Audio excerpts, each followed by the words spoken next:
Hi, and welcome back. Let's talk about how to create a sustainable routine that supports your well-being for the longevity, right? So oftentimes, yes, it starts with those daily habits that can prevent burnout from creeping back in. So this might be things like, are you working out or walking every day?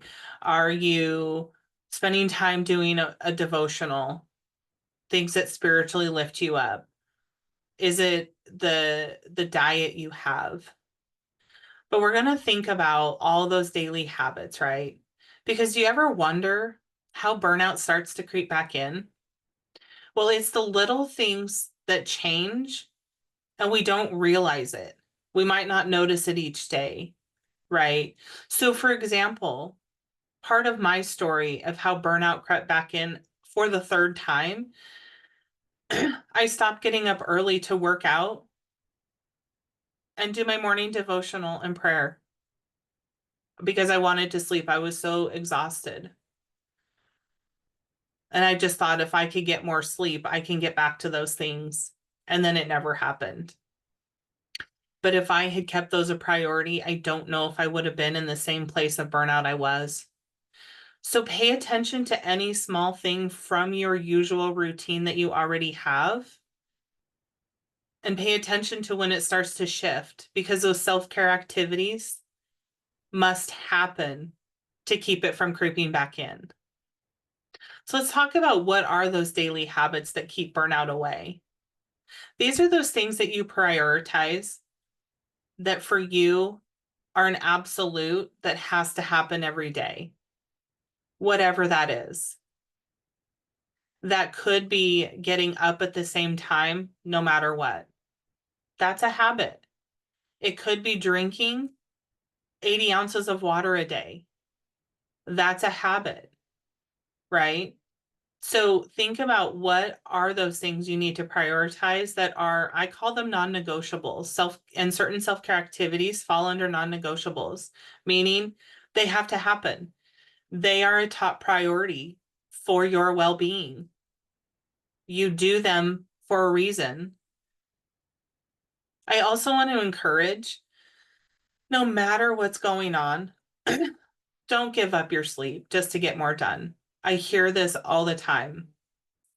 I'll just stay up later and finish this report, or I'll stay up later to get laundry done. I understand these things have to get done. But the one thing I want to say is when you prioritize sleep, no matter what comes, you can get through it easier. And those things you're staying up late to do, you'll actually get done more efficiently because you prioritize sleep. A lot of times, if we stay up late, we don't get it done quicker. We actually take longer than we expected because we're tired. I have another video that talks about sleep. So if you're wondering how to do that, how to create that routine, how to prioritize sleep, go look at that video. Because I promise you, when you prioritize sleep, you can get things done and you'll feel much better and recover better. But how do we build that recovery routine that you can actually stick to, right? That one that actually helps. So first, I want you to identify what helps you feel calm, happy, and energized. You only need 15 minutes a day. And if 15 minutes feels like too much, start with 5. 5 minutes can make a world of difference. So for me, it was my morning walk and devotional time with the Lord that has to be a priority. My day goes much better. I get more done. I am focused when I prioritize those. Sometimes my walk is an hour, sometimes it's 20 minutes. So that variation is okay. But start that routine. So morning activities are a great way to get yourself grounded in that calm state for your day. So find what it is for you. What gives you that calm emotion? What helps you feel connected to your body, to the ground, to the world around you? For some, it is at the end of the day, right? It's what do you do at the end of the day? can actually have an impact on the next day when you get up. You might be wondering, Deidre, how is that? Well, when I mentioned sleep earlier, right? What you do in the evenings in your bedtime routine has a direct impact on your sleep and the quality of your sleep.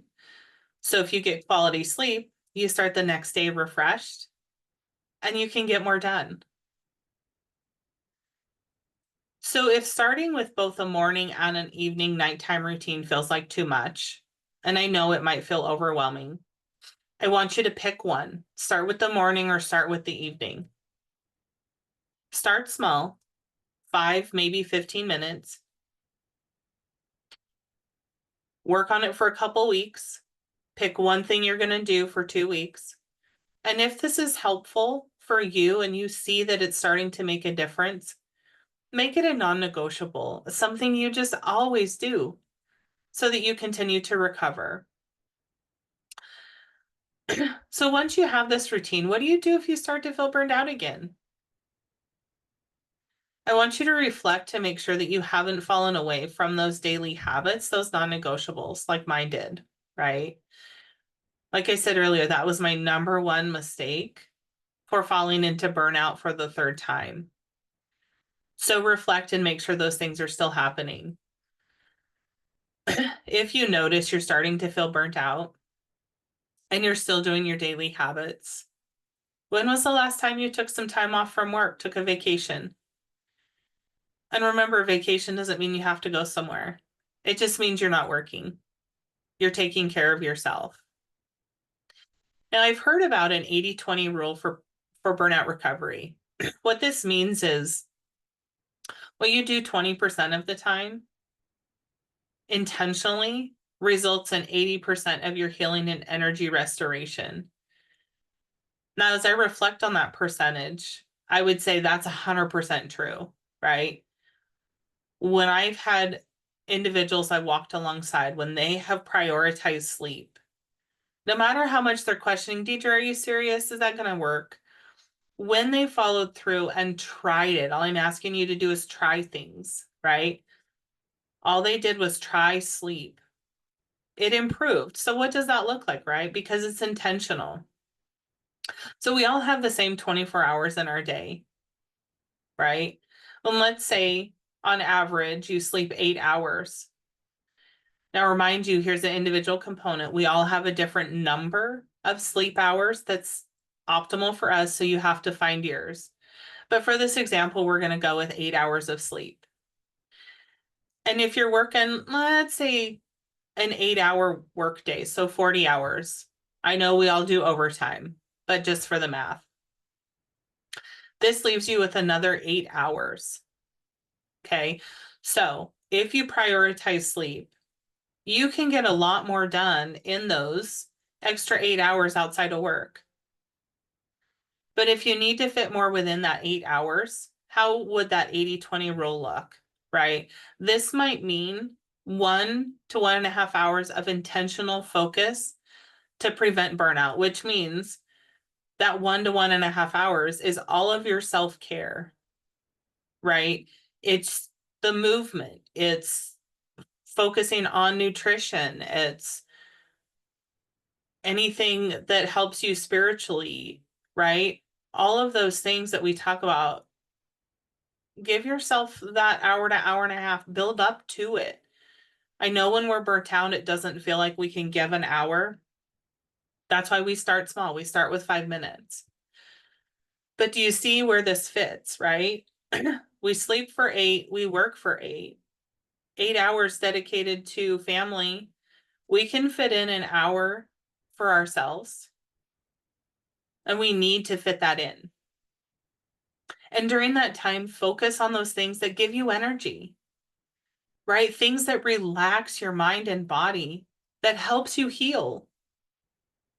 So for example, I start the day with a walk, right? 15 minutes to an hour and 15 minutes of prayer and devotional time. And the days I feel like I have more time, I do more. Throughout the day, take 5-minute breaks. I take 5-minute breaks probably 4 or 5 times a day. especially if I'm struggling to focus and concentrate. I've had numerous clients say, wow, building in that break, even that 5 minutes made a difference for the rest of my day. Then at the end of the day, I just stick to a bedtime routine, right? And I hold myself to it. So I have a 30-minute routine, and then when I lay down, I go to sleep. You can start with 15 minutes, and that will make a difference. But it's building in small amounts of time throughout your whole day, from the time you wake up until right before you go to sleep, that's going to help you recover and prevent it when you see it coming back. But the other thing you can do is you can track your energy levels. So pay attention to how often do you struggle to concentrate, right? Maybe you want to rate your energy level. You can use a 0 to 5 or a 0 to 10 scale. The higher the number should be the more energy you have. And if you have a rest day, think about, do you struggle to get off the couch? If so, then your energy levels are probably being depleted quickly throughout the week, and something needs to change. But I really want you to think about, what does your current routine look like that is helpful for you in positive ways?